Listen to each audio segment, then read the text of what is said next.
Shainblum was born and raised in Montreal, where he and illustrator Gabriel Morissette co-created the acclaimed indie superhero series Northgard.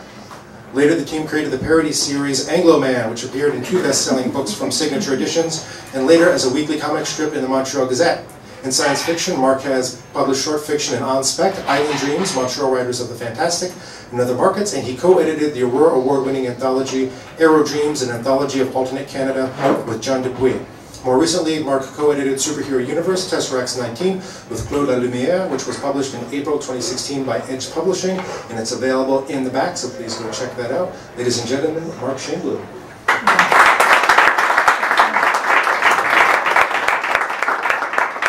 This story that I'm going to read is called Without Borders, and it is in the same genre, the prose superhero genre. Just to lay those rumors to rest, I do write stuff that doesn't have superheroes in it occasionally, but it just so happens that I decided to go ahead and knock the microphone and read from this. Before I start, I would just like to dedicate this reading to the memory of David Hartwell, who was the senior editor at Tor Books, and he's been described as probably the greatest science fiction editor since John W. Campbell, the old Astounding Stories back in the 40s.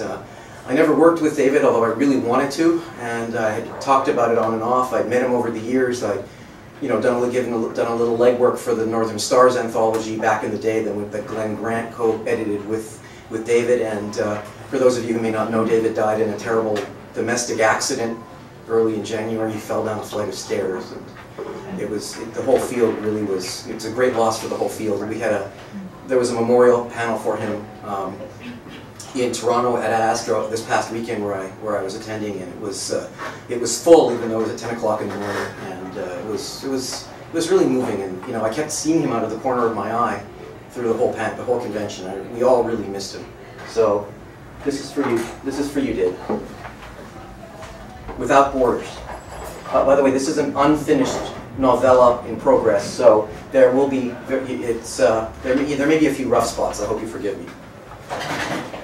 Sherry should have heard the ancient roaring 4x4 coming from miles away, but she and Thomason were on their hands and knees, completely engrossed in shards of a 3rd century Tashtik funerary mass.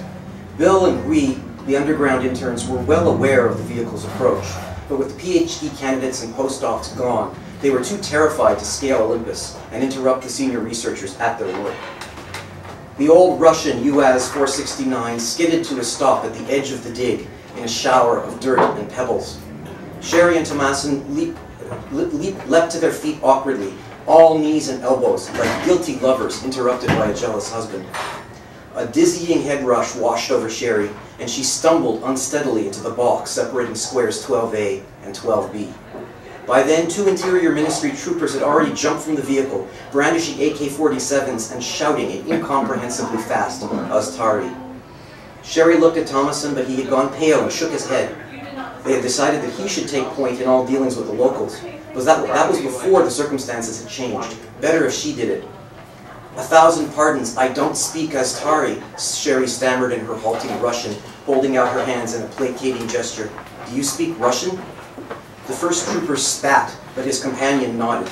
If I have to, he growled. I am Warrant Officer Suchubayov. Suchubayov, I can't even pronounce the names I chose myself. Suchubayov, Aztari Interior Militia. Your papers. Sherry rose to her feet. Nice to see how much things have changed since KGB days, she thought, as she cautiously picked her way through the string quadrants of the dig site. We are so screwed. My pleasure, Warrant. Over this way. Sherry led the militiamen to the expedition's filing cabinet beige Land Rover and opened the passenger door. She leaned in, pulled a plastic folder emblazoned with the McGill crest from the glove compartment, and squeamishly tried to pretend the troopers weren't openly leering at her ass through the whole exercise. Here you are, she said, handing over their immigration documents and dig permit, fervently hoping the militiaman would focus on the former and ignore the latter. This is not in order, he said almost immediately, holding up the permit. Shit on toast, she thought, forcing herself to smile and God help her bat her eyelashes. I don't understand. We've been in and out of this dig site 3 times this year with no problems. We're fully cleared by the Interior Ministry and the Board of Antiquities. You can see the stamps. I also see stamp from Office of Special Comrades, he said, pointing at a mauve blotch on the last page of the dig permit booklet. It says you may not dig or handle antiquities without presence of minimum 2 special comrades. Sherry pretended to examine the blotch closely, noting in passing that it actually read Office of Special Citizens in smudged Cyrillic letters. Old habits die hard, she thought. The militiaman pointed at Bill and we and their Grand Theft Auto t-shirts. You're not saying to me that these are special comrades? Sherry laughed just a little too loudly. Of course not. I was going to tell you that Thomason was the special comrade. You might have bought it if he didn't look like he was just about to throw up, Sherry thought. The whole thing is just a formality in this case, Warren. We're not studying the kind of artifacts that the office is concerned about. American bullshit, he snapped. Canadian facts, actually. He looked at her with hooded eyes and she sighed. Look, we had our 2 regulation supers, special comrades, when we got here. Doppler and Effect, top people from Pinkerton's. You must have heard of Pinkerton's. I have heard, I just don't see. Sherry sighed again. What the hell, when all else fails? Look, I don't expect you to believe me, but we had some kind of freak occurrence yesterday morning. There was a flash of blue light and the 2 supers were gone. Just gone. I know it sounds crazy, but it's the truth, I swear. The first militiaman spat again and let loose another barrage of Aztari. What did he say? Sherry asked. He says, fucking stupid academicians. Thank you. Your heads are buried in dirt while the whole world goes to hell. What are you talking about? You have satellite phone, radio maybe? Do you even think to turn them on? On BBC they call it Blue Incident. Many, many special comrades all over the world. Gone. That's why we come here, to make sure you are not digging without. Bastard, Sherry thought. You knew the whole time and just let me bury myself. Are there any supers left? Here and there, a few. Look, as I said, this is a small dig. All we found so far are a few Tashtik potsherds and I say no digging. Too dangerous now. For you, for us, for everyone. Sherry licked her lips nervously. She knew what was going on, but she wasn't good at the subtle art of bakshish. She made a note to talk to the university's professional development service about offering it as a course. Perhaps this documentation will clear matters up a little, she said, reaching slowly into the pocket folder and casually withdrawing a folded American $50 bill. Bitch, the trooper snarled, slapping it out of her hand. What kind of ignorant dog shit do you think we are? No, I'm sorry, I didn't mean. Shut up. He brought his AK-47 up broadside and shoved Sherry roughly against the Land Rover. Hey, Thomason shouted and took a single step forward, but he was blocked by the other trooper. And your 50 lousy dollars, that will console me when my wife turns to stone or my daughters become undead whores cursed by Allah? Come on, that doesn't happen. Yes, say that on street in Cairo. See how long before the mob kills you. The Cairo event was a special case. It can't happen here. First Dynasty Egypt and the Tashtik civilization were totally... The trooper spat inches from Sherry's feet. Bullshit. Whatever you were to say is bullshit. Russians, Americans, Iranians, everyone thinks Aztaris are stupid, ignorant peasants. And who knows, maybe we are. I don't think. But we're not so stupid to let children play with petrol and matches. Go burn down your own house, not ours. The vintage Soviet walkie-talkie on the trooper's belt squawked suddenly. He cursed, alarm sprawling across his face. He hefted the radio and responded in rapid-fire Aztari. The conversation was short and urgent, and when it was over, he yelled at his comrade, who sprinted to the U.S. Emergency at Lashkiva, we must go. Despite herself, Sherry breathed a sigh of relief. The militiaman turned and whipped his walkie-talkie antenna past Sherry's eyes, dangerously close. Don't look so happy. We come back, and if I see you have moved one pebble, one grain of sand, I will shoot you and say bandits did it. Then I will go home and sleep like baby. With that, he turned and ran for the U.S. Sherry stared at his retreating back with wide eyes. Best thing for you is to pack up your shit and leave, he shouted over his shoulder. Scene break. Evan glanced at his watch and cursed in the gutter Creole he picked up on the streets of Freetown. 30 hours. He'd been awake for 30 hours without a break, and this was after 4 claps, maybe 5. He'd lost count after the last standoff. He dry swallowed 3 extra-strength Advils and focused all his attention on not falling down. Peacekeeper! Kristen's voice. It was a sign of his exhaustion that he was neither excited nor appalled. Here, he shouted, under the guard tower. Be right there.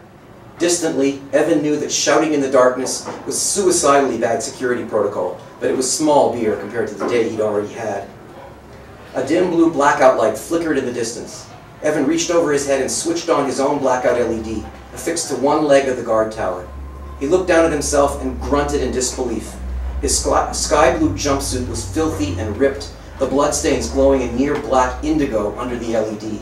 Only his beret and the three threadbare crests on his sleeve, UN, Maple Leaf, and SSF, still marked it as a uniform. Kristen entered the ring of dull blue light, carrying satellite phone and blackout torch in one hand and a steaming paper cup in the other. And a steaming paper in the other. Barely 5'2", she was still an imposing figure, with a huge halo of curly brown hair that made her seem taller, and a sculpted aerobics instructor physique.